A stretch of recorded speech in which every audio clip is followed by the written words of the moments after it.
Bonjour, aujourd'hui je vais vous parler de l'améthyste, une pierre violette assez puissante. Assez puissante parce qu'elle travaille sur les énergies supérieures, sur toutes les énergies supérieures à nous.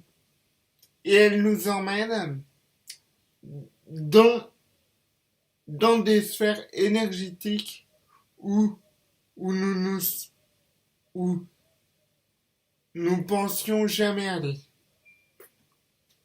C'est une pierre de protection.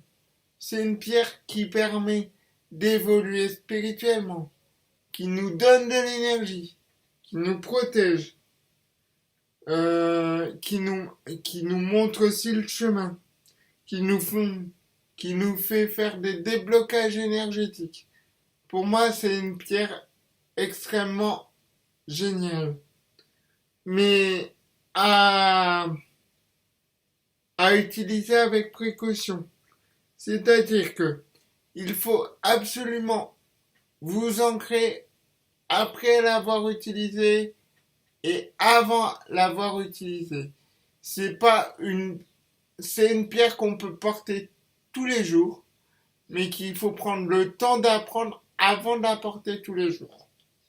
Parce que elle peut travailler aussi bien sur vos chakras, que sur l'alignement de vos chakras, que sur votre protection, votre spiritualité, votre ancrage. Euh, Aussi, elle peut neutraliser, vous protéger. Et voilà. En général, moi, je l'associe à la tourmaline noire pour justement, euh, pour justement un peu contrebalancer et surtout bien être ancré.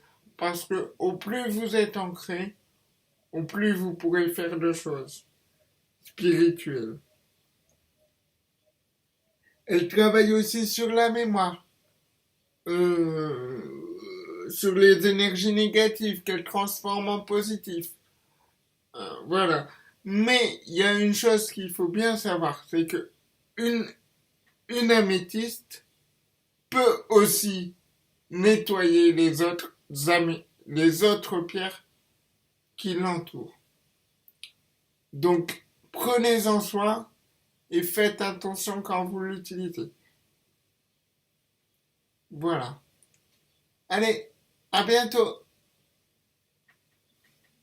Si tu as aimé mes vidéos, n'hésite pas à mettre un pouce bleu, à partager ou tout simplement à t'inscrire sur ma chaîne pour voir mes prochaines vidéos. Allez, à bientôt. Bonjour tout le monde. Aujourd'hui, nous allons voir les rudiments du pendule avec son oui, son non, son peut-être. Voilà. Vous allez voir dans la seconde partie de vidéo, je ne suis pas visible, c'est juste pour que vous puissiez voir bien le pendule et ses mouvements. Et vous allez entendre ma voix sans souci. Voilà. Le oui et le non, c'est juste le pendule qui vous le dit. Donc, on va juste faire ça.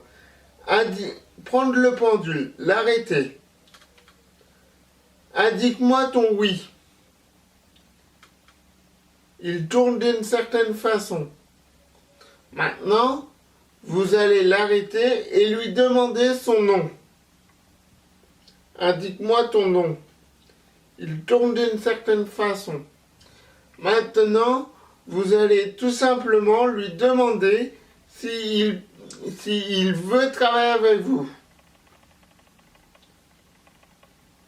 Voilà, vous avez votre réponse.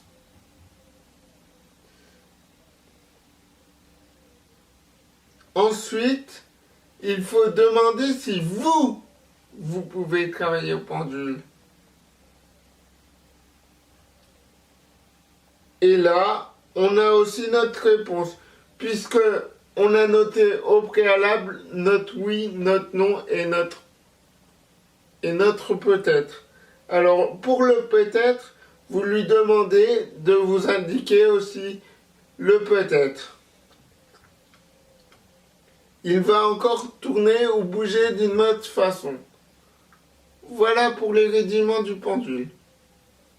Si tu as aimé mes vidéos, n'hésite pas à mettre un pouce bleu, à partager ou tout simplement à t'inscrire sur ma chaîne pour voir mes prochaines vidéos. Allez, à bientôt! Bonjour tout le monde. Aujourd'hui, petit exercice qui est un peu différent de celui de l'orange mais qui prend autant de temps, 20 minutes, pour un verre d'eau magnétisé. Alors voilà, j'ai pris un verre d'eau d'à peu près 25 millilitres. Oui, pour vous faire l'expérience. Donc, vous allez tout simplement poser vos mains sur le verre et envoyer de l'énergie dedans.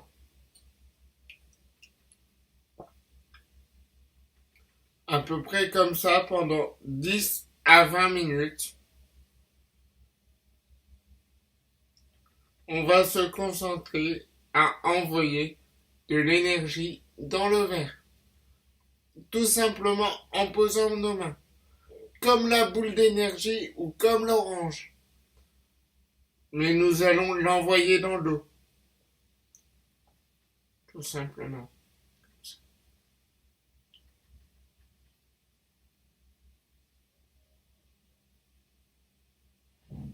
En, en général, on met un petit chronomètre ou quand on a l'habitude, on le fait au ressenti. On peut le voir aussi, on peut le voir peut-être à l'eau aussi, ou le vérifier au pendule si cette eau a bien été magnétisée avec votre oui et votre non du pendule. Si le pendule dit oui, c'est que votre eau est bien magnétisée et vous lui demandez par exemple s'il faut continuer ou pas.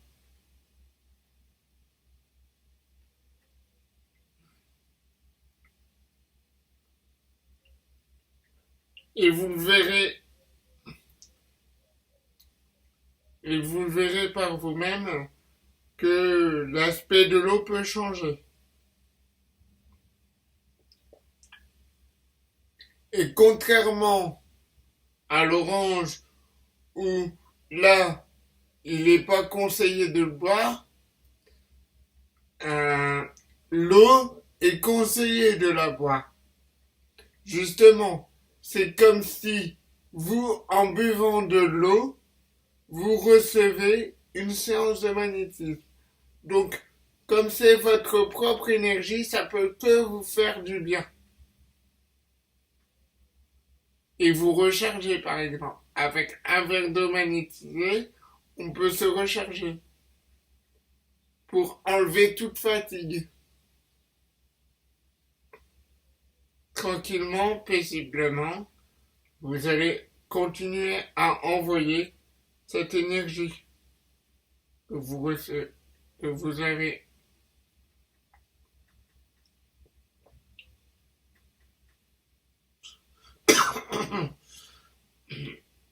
Alors, il est vrai que moi, ça me prend moins de temps. Mais en général, je répète, c'est 20 minutes.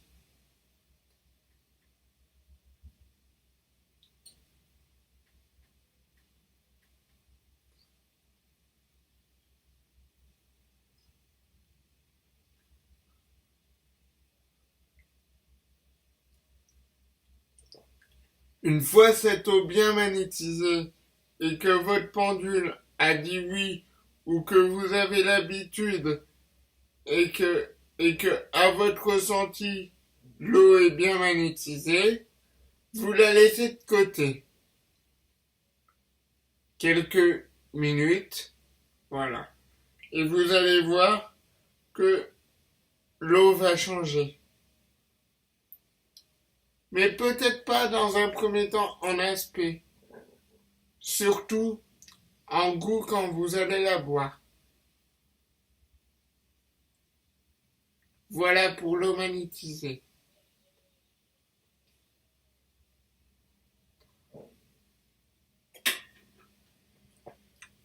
Si tu as aimé mes vidéos, n'hésite pas à mettre un pouce bleu, à partager ou tout simplement à t'inscrire sur ma chaîne pour voir mes prochaines vidéos. Allez, à bientôt!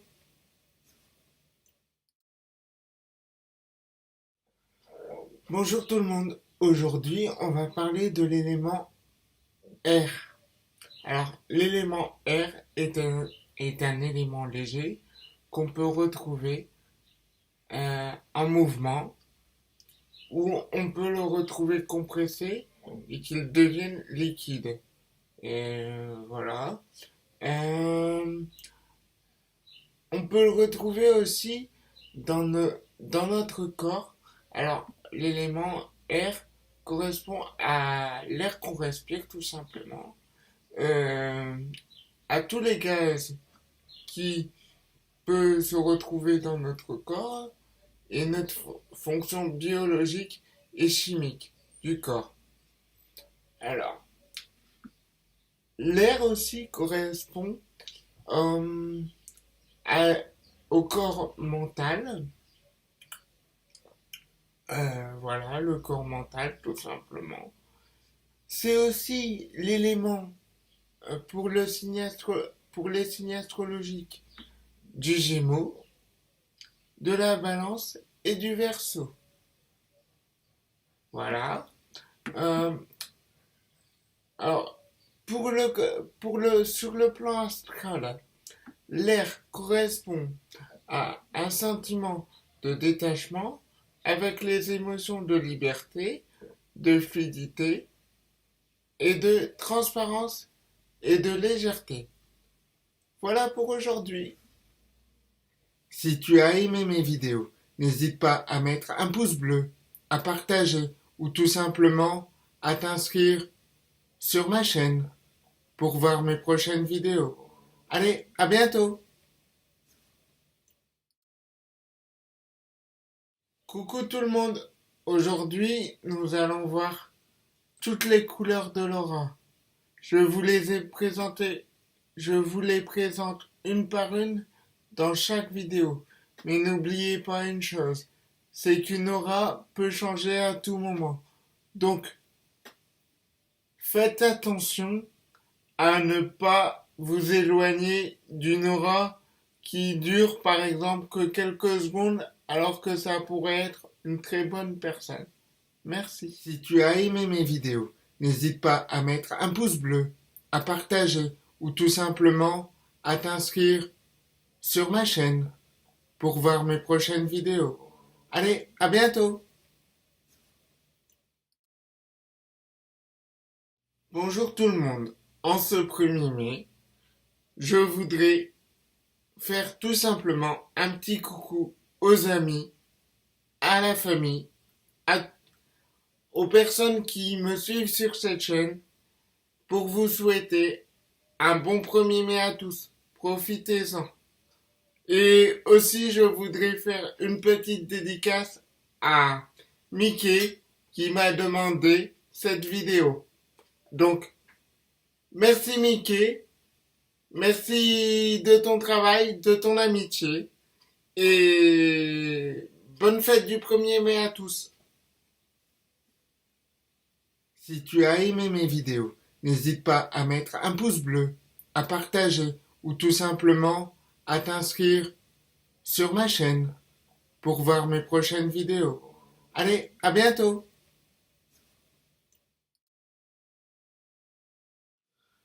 Bonjour tout le monde, aujourd'hui je vais vous parler de tout simplement la couleur de l'aura. Et nous allons commencer par le rouge. Donc le rouge est une couleur positive. Euh, Elle représente la force de vie, de la vigueur et de la puissance, mais attention, elle peut aussi vite y trouver un côté impulsif, nerveux, d'un tempérament bien et la colère évidemment. Le rouge est la couleur de l'aura qui représente aussi l'amour, l'amitié, la sensualité, tout ce qui est en rapport avec les sentiments et la force et la profondeur. Le rouge est forcé les plus... en fait, le rouge représente tout ce qui est émotion, et émotion très forte en fait. Et ça prouve que on est en train de réfléchir et qu'on est dans l'émotion en fait.